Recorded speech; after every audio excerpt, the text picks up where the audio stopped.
So I wasn't brought up Catholic. I wasn't really brought up with any particular spirituality or faith background. I was received into the Catholic Church as a sort of as a sacramental blank slate, as a spiritual blank slate, when I was 20. So I was baptized, confirmed, and received the Eucharist for the first time at the Brompton Oratory in London. So about 12 years ago now.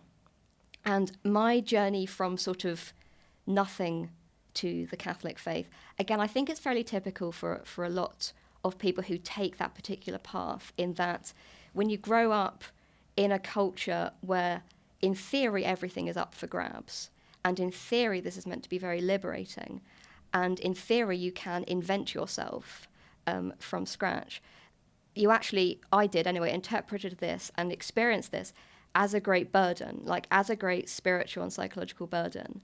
And thinking, actually, I think the more natural and intuitive and freeing thing to believe is that there is an objective truth. And that, like, as I grow and mature and develop as a human person and as a woman, actually, I'm being directed towards something objectively true. I'm not just making it up from scratch. And actually, that's quite there's not much dignity and nobility in that idea. I instinctively think of myself as having received my identity from somewhere.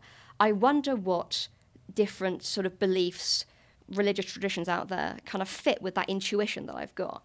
And I was deeply annoyed to discover that, the more I looked into the different faiths of the world, the Catholic faith kept sort of resonating in my heart and mind, which was really annoying because, there's this kind of cultural idea that Catholics are very, very rigid, are very narrow-minded, that actually you close off opportunities for free thought and for the exercise of conscience the more kind of Catholic you get.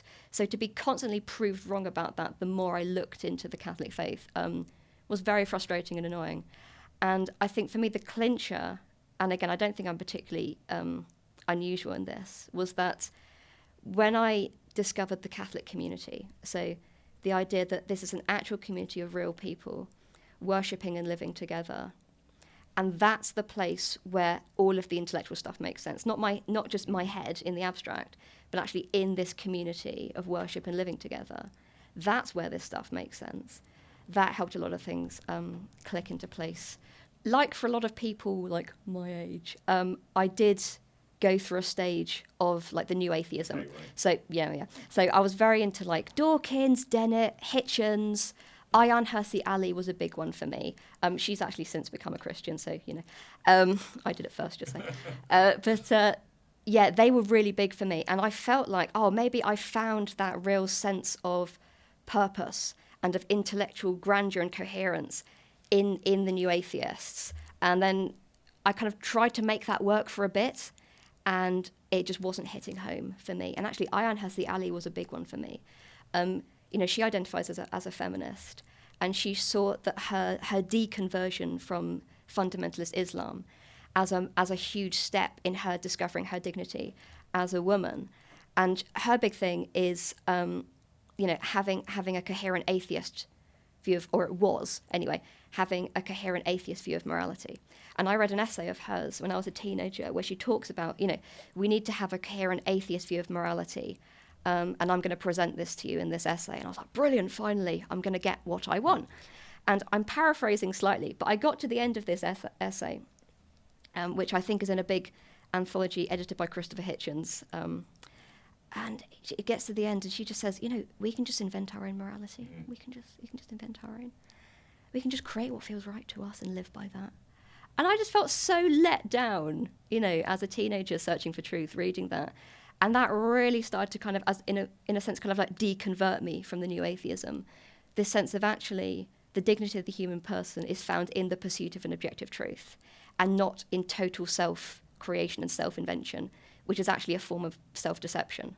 I did philosophy and ethics A-level, which gave me like the broad view of everything that everyone has ever believed ever, but without huge amount of depth. Or maybe that's just how I chose to study it, I don't know. But yeah, so I did A-levels, and then I left school and got a job. But I was an apprentice in a marketing and design firm, so I was on the front desk. So it was like person-centered, person-facing role. But the company was like in a town on the Isle of Wight, and didn't have like a huge customer base. So I just spent a lot of time just like sat at the front desk, like waiting for someone to come in so I could use my customer service skills, which left a lot of time just for like reading and looking stuff up on the internet.